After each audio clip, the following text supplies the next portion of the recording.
Estamos de volta e hoje falando sobre as perspectivas da inflação para este ano. E a gente começa esse primeiro bloco com uma pergunta para o Leonardo. É isso, Rodrigo? Isso. Para conter a inflação, o governo brasileiro tem se utilizado do aumento de taxa de juros, né? E como isso afeta o orçamento, o bolso das famílias? Que assim, o principal objetivo do Banco Central é a estabilidade da moeda.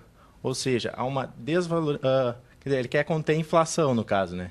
E daí essa taxa de juros, ele é uma das medidas que ele pode tomar como uma política monetária, né, para conter. Daí, quando ele eleva a taxa de juros, ele quer controlar a demanda, ou seja, diminuir o consumo e diminuir a pressão inflacionária nos preços, né? E como isso afeta, na realidade, o bolso das famílias? O principal é que é na parte do crédito. Como o custo do dinheiro fica mais caro, há uma diminuição no crédito e daí as famílias vão sentir que vai aumentar o preço das prestações, diminuir a quantidade de parcelas. Seria mais ou menos isso. Tá certo. E, professor, a gente sabe que o governo reduziu aí a questão da energia elétrica, os custos com a energia elétrica, mas aumentou o diesel. Qual que é o impacto também dessa redução e desse aumento? Na verdade, é meio que as duas coisas quase se compensaram, né? Você tem aí um cálculo estimado pelo IBGE, que fala a divulgação da inflação do Brasil, em que a redução de 0,8% que aconteceu em janeiro para 0,6% em fevereiro, da taxa de inflação, foi atribuído exatamente à redução da energia elétrica.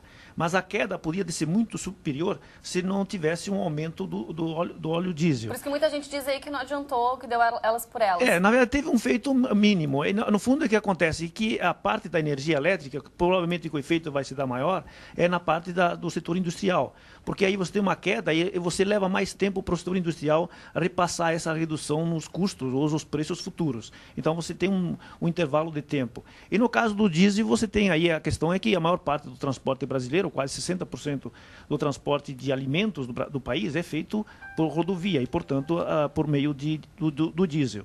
Então, no fundo, acabou tendo essa compensação entre as duas coisas.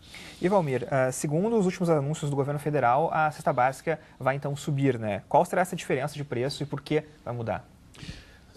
Bom, o que ocorre? O governo anunciou no último dia 8, agora de março, um pacote de desoneração da cesta básica, né, como a presidente anunciou através da medida provisória.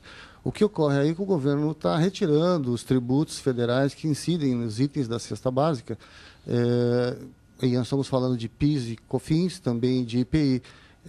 Esses alíquotas que incidiam na cesta básica variavam em torno de 9,25% a 12,5%. Também o IPI em alguns produtos que ainda tinham.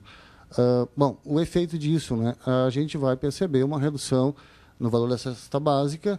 O que foi estimado? O DIEESE recentemente fez um estudo que faz a pesquisa da cesta básica nacional e apontou aqui para Porto Alegre, agora na pesquisa de fevereiro, uma cesta básica em torno de R$ 318. A perspectiva, né, a projeção de que o potencial de se alcançar em redução seria na ordem de R$ 14 ou 4,36% se toda essa eliminação das alíquotas for, de fato, repassado para a cesta básica. Bom, antes diminuir do que aumentar, né? Como eu disse antes da pergunta, né? Então, tá bom, se vai diminuir, melhor, né? Mesmo que sejam R$ 14. Claro, sem dúvida. E para a gente poder encerrar, Leonardo, eu gostaria que você explicasse então o que é essa diferença então, do índice de inflação para o valor que a gente percebe no supermercado.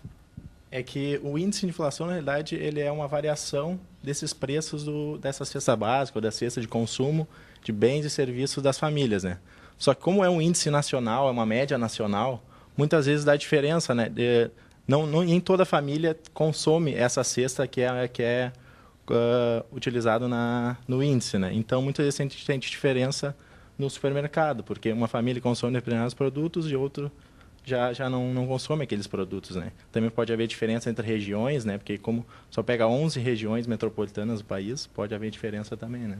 Tá certo. O professor quer complementar para a gente encerrar? Poderia complementar. Na verdade, assim, é que cada indivíduo, a rigor, tem um padrão de consumo e, portanto, sente de forma diferente da inflação. Então, cada família tem uma inflação particular. Então, como é que você mede a inflação, quer dizer, de um país? É uma média de todos esses consumos particulares das famílias. E como você tem várias regiões muito distintas do país, então você acaba tendo algum momento que as donas de casa chegam ao supermercado, olha, a minha inflação é muito superior superior do que o governo está anunciando. Na verdade, acontece por causa dessa questão. Quer dizer, é uma questão estatística, que você pega uma média nacional e aí não é compatível, a rigor, com uma inflação mais específica de determinada região, porque são produtos consumidos especificamente. E consumidores diferentes também. Consumidores diferentes também, com hábitos de consumo diferentes também. Tá certo. Então, bom, muito obrigada pela presença de vocês e pelas informações. Até a próxima. Ok. Eu agradeço aí à TV Unicinos pela oportunidade que está dando aí para os alunos de curso de economia participarem desse programa. Tá certo. Muito obrigado. Prazer é nosso. Até a próxima. E a edição de hoje do Conexão TV Unicinos fica por aqui. Nós continuamos conectados esperando a sua participação. Dá para enviar sugestões ou comentários para o facebook.com/TV Unicinos. Nós voltamos amanhã ao 12h30. Até lá. Tchau.